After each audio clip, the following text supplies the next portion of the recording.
So we are here with Rob Simmons, Vice President and one of the owners of Simmons Irrigation Supply, and we're really excited to learn more about the multimeter. So Rob, what is a multimeter / voltmeter, and what is the difference between those two? A digital multimeter and a voltmeter are basically the same thing, but it is an electrical troubleshooting device that you use to troubleshoot irrigation or landscape lighting or any type of electrical current. So it'll help you detect a problem. Absolutely. And Could I use it with my kids? in my opinion, the digital multimeter is the easiest and best way to troubleshoot an irrigation system and lighting, any type of electrical circuit.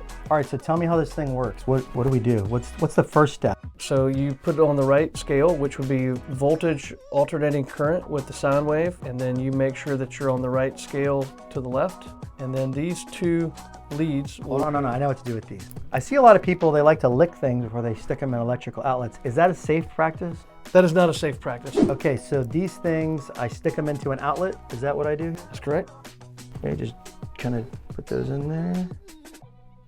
Does it matter, the black or the red, which side goes in? Polarity is not an issue with alternating current, only direct current. And I've got it on the V with the sound wave. Sine wave. Sine wave.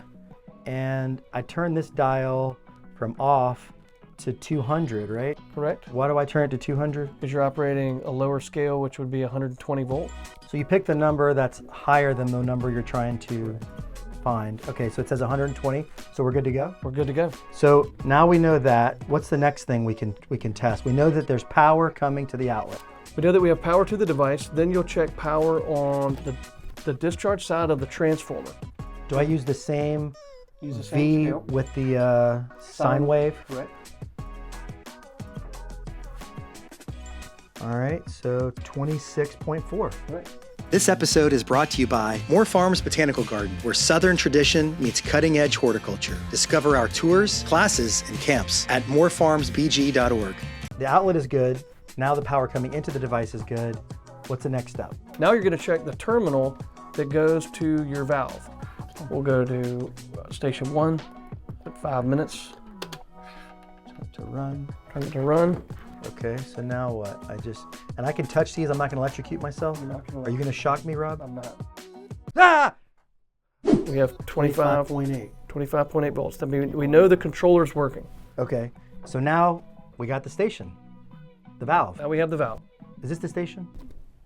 Well, not really. And then the wires from the controller are connected to the solenoid with a direct bury wire connector. Mm-hmm. And then once this circuit is made, in theory, if the valve is operational, you can hear it hum. I could go to sleep listening to this, Rob. Can you just do it one more time? Oh, it's nice. So we know that works. Correct. What's the next step? If you have current and you know that your circuit's intact, the next thing is to troubleshoot. Can I touch these wires?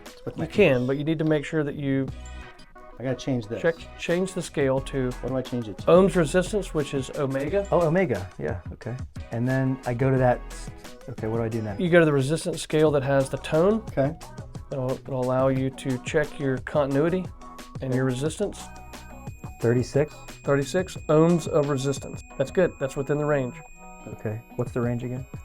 20 to 60 Okay. normally, depending on the manufacturer. Tell me about this one. That's the same manufacturer solenoid. So this is the top piece. This is the solenoid out of the valve. Correct. Okay. Use the same scale and the same resistance. Then you see that the solenoid is damaged. Yeah, we got a 1. So it's open. So that's open. 1 means open. Correct. Open means that you cannot complete the electrical circuit. The electrical circuit is broken. Correct. We have another solenoid that we can take the same measurement off of. Oh, that one's beeping. We're at 21. So that's low. That's approximately 50% reduction. And we have an issue with that solenoid. Either it was struck by lightning or damaged in some way. This episode is brought to you by Brownswood Nursery, now offering delivery across South Carolina. Visit brownswoodnursery.com. Mention SC Green TV for a discount on your first order. Well, we just learned a lot of what to do, and I helped us with what not to do. Rob, I really appreciate you taking the time to teach us about the multimeter in all seriousness. Anytime. I think it's a great Thanks for tool. coming. I'm excited to give it a shot myself. Good luck. What if we did a quick little timed exercise and you tell me to test something and I'll see if I can do it? Sounds great. Okay, let's swap. Okay, Ryan. Well, I think the first thing we need to do is give you the multimeter. Okay, I like multimeters. And I would like for you to check the voltage coming into the transformer. Into the transformer? Into the transformer. Okay. We're gonna put 60 seconds on the clock and we're gonna see if I can do all 4 checks. Right. From the outlet to inside the transformer to the module to the solenoid valve I love it. in 60 seconds or less. Okay.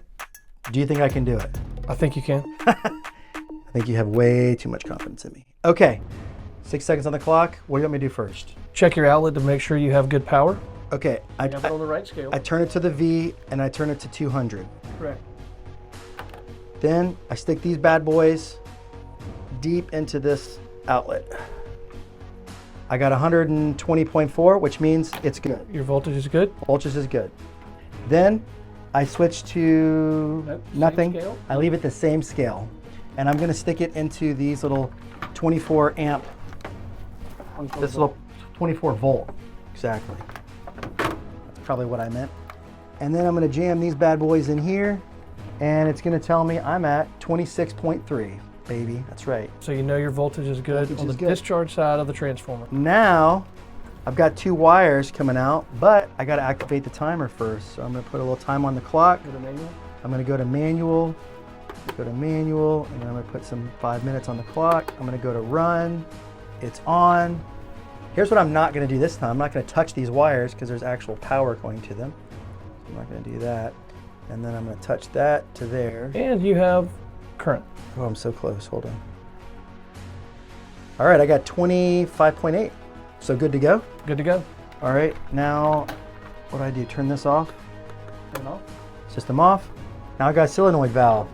Now this, I'm looking for ohms because I want to see if the circuit's being completed. So I'm going to turn it to the omega, like alpha and omega. And then I'm going to turn this little dial-y deal to this little thing that makes noise. It's got little beep sounds, right? And the 1 means it's open, right? That's it. Open. So I can touch these wires though, right? It's not on. Okay. You know your circuit's complete by the My tone? circuit is complete by the tone. And I did it. Ohms resistance complete. I did it under 60 seconds. I don't want to brag, Rob, but anytime you have any like irrigation or lighting technical questions, We're coming to you. you could send them to me and then I'll send them back to you. Well, we are here with Rob Simmons, who is the Vice President of Simmons Irrigation and Supply. Nope. Simmons Irrigation Supply. Sorry. To check the continuity in your wire path, which is very important. It sounds important. It is. What else am I supposed to say? Don't lick the device. Oh, but I can feel it. I do feel power coming through it. Did you really just do that? I really did. I was joking before, but I do feel power coming through it. Okay, but there is power coming through it, but you shouldn't be able to feel it, or you should. What happened is, I think, is it touched that piece of plastic and you felt a little jolt through the plastic. Well, no, I touched my fingers on it. While this was energized? Yeah, don't do that. Okay. Oh, that one's beeping. We're at 21. 21, and a good one would be 35. So that's We got a problem. Houston, Production. we have a problem.